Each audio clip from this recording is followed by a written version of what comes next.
Kan kalau kita melihat, Bung Rey mengatakan berapi-api, ya kan. Pertanyaan saya, apakah Bung Rey pernah berbicara langsung dengan Pak Prabowo?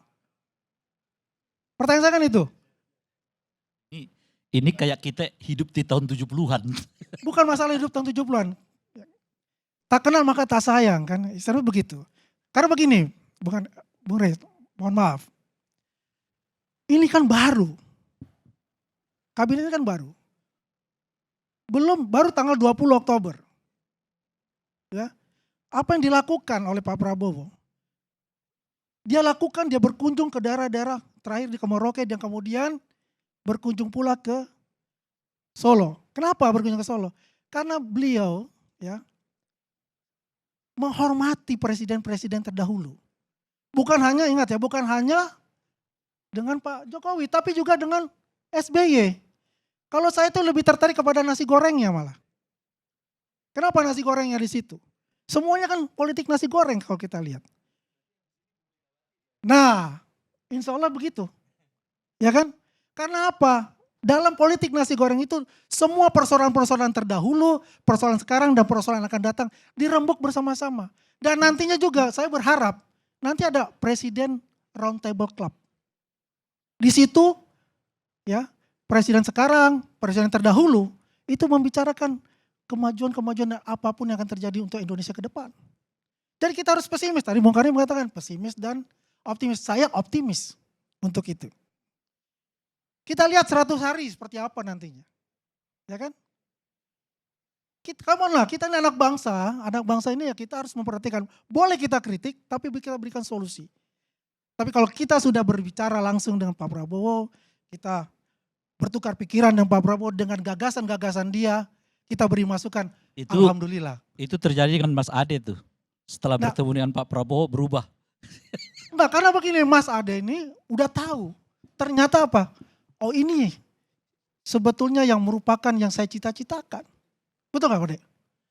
Oke. Mengenai Budi Ari, ya. Tadi kan sudah dijelaskan juga oleh Cak Isra, itu kan bukan Budi Ari saja, itu sudah semacam kayak gurita. Ya kan? Bukan hanya muncul dari Budi Ari saja. Itu udah gurita. Budi Ari cuma berapa bulan dia jadi Kominfo. Ya kan? Tidak ada manusia yang sempurna, hanya Allah yang sempurna, hanya Nabi Muhammad Rasulullah yang sempurna sebagai manusia. Kaisar udah ketawa itu kan. Benar Saya kurang mengerti dengan kata nggak sempurna ini. Maksudnya Budi Ari itu sebagai menteri nggak sempurna bekerja atau nggak sempurna dari hal yang lain? Nggak sempurna sebagai manusia.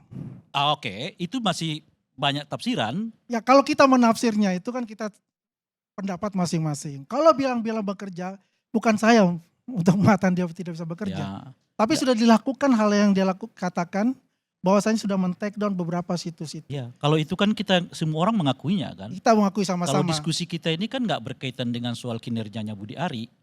Diskusi kita ini adalah ada orang yang berada dekat dengan Budi Ari yang ditetapkan sekarang sebagai tersangka oleh kepolisian yang dengan delik ikut serta membina atau apa istilahnya itu. Ya kan, para judul-judul ini gitu loh. Ya tapi Bung Rey, itu kan ada kata Budi Ari dibidik. Kenapa?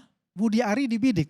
Nah, itu makanya di situ. Jadi menurut saya jangan dijawab dengan prestasi kinerja. Kalau itu nggak ada yang kritik di forum ini. Kalau misalnya masalah yang berhubungan orang terdekat dari mantan Kominfo, ya itu biarlah hukum yang berbicara, biarlah polisi menyelidiki semua, ya kan. Dan jangan mendesak presiden, ya. Jangan mendesak presiden, karena apa? Itu kan hukum, kita negara hukum. Biarlah hukum dulu, ya, yang menilai ini bersalah atau tidak. Kemudian, ya, presiden mengambil tindakan. Semua orang punya peran sendiri-sendiri. Saya mau mendesak presiden tentu tidak dalam kerangka hukumnya. Saya mendesak presiden itu dalam kerangka pidatonya ingin bersih-bersih orang-orang kabinetnya. Ini ada diskusi tentang satu peristiwa hukum yang erat kaitannya dengan menteri yang sekarang bekerja bersama beliau.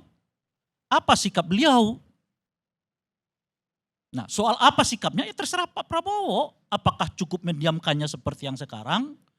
Atau misalnya sementara ya saya mengambil tindakan dulu untuk ini, kan kita nggak tahu. Tentu dia tidak akan bisa sampai ke soal bersalah, tidak bersalah, itu bukan pekerjaan beliau. Kita semua tahu soal itu. Ya saya rasa sudah ada gambaran dari Pak Prabowo itu sendiri untuk itu, ya kan. Cuma kan kita tidak bisa sampai sentuh untuk masalah itu. Yang jelas adalah kita sama-sama, kami mengajak lah. Semua teman-teman, kritik boleh, berikan solusi, dan kita sama-sama membangun negeri ini. Membangun bangsa ini terhadap apa? Kejahatan judi online tersebut.